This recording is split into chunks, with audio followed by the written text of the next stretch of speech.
Bonjour à tous, et bien contente de vous retrouver pour partager avec vous mon prochain projet. Un nouveau chemin de pèlerinage, un nouveau chemin de randonnée qui devrait durer environ 2 mois, même si je ne sais pas vraiment combien de kilomètres je vais faire. À la louche, je pense qu'il doit y avoir à peu près 1500 kilomètres. Voilà, donc partir de chez moi, ça aurait été un peu trop long en termes de temps surtout.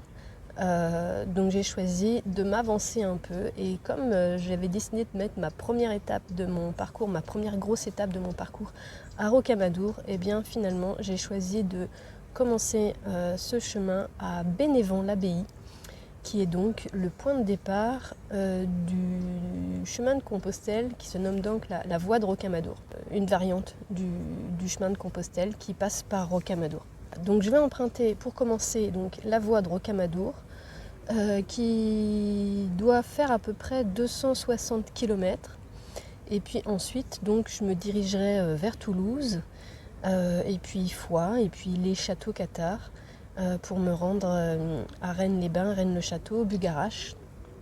Et puis ensuite rejoindre la Méditerranée, longer la Méditerranée jusqu'au Sainte-Marie-de-la-Mer, et puis la grotte de la Sainte-Baume, avant de remonter à mon point de destination qui est Joyeuse. Donc voilà, une commune d'Ardèche. Je ne saurais pas vraiment vous dire comment elle est arrivée à moi, mais elle est arrivée à moi, elle a très fortement résonné et je me suis dit voilà, ça y est, j'ai trouvé mon prochain chemin qui va être Joyeuse et qui va me permettre de cheminer vers la joie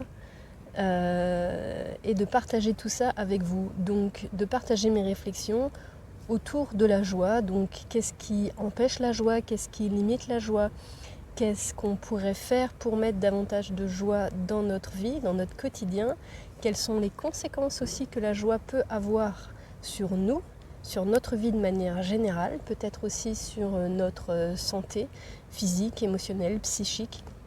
Voilà, donc c'est un peu tout ça que j'ai envie de partager avec vous, en passant par ces différents points de passage comme je vous les ai partagés. Et puis, eh bien, une fois qu'on est arrivé à Joyeuse, il doit rester à peu près 4-5 jours de marche, je ne sais pas trop, environ. On verra dans la réalité ce que ça donne. Mais pour se rendre donc au Puy-en-Velay. Donc je pense que je vais faire ça aussi. Et que pour moi, ce sera un peu une manière de boucler la boucle. Après mon chemin de Compostelle l'année dernière et puis le fait de passer à la fois par Rocamadour et le Puy-en-Velay cette année.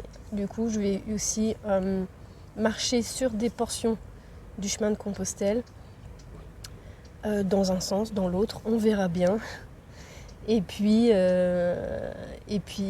voilà, je me dis que dans le futur aussi, eh bien pour moi, ce sera une manière de peut-être reprendre à nouveau un chemin de Compostelle en partant du Puy-en-Velay.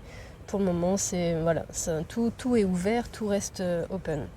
Et c'est justement aussi dans cette démarche d'ouverture que j'ai envie de vivre ce prochain chemin. Donc je vais partir avec ma toile de tente, je vais partir avec une certaine autonomie. Je ne sais pas encore avec quel poids je vais réussir à partir. On verra bien, mais évidemment plus on décide d'être autonome et plus le poids du sac à dos est lourd. Voilà un peu ce que je pouvais partager avec vous sur ce prochain voyage qui va commencer très rapidement au départ de Bénévent-l'Abbaye, direction Joyeuse. Et je vous emmène avec moi. À tout bientôt.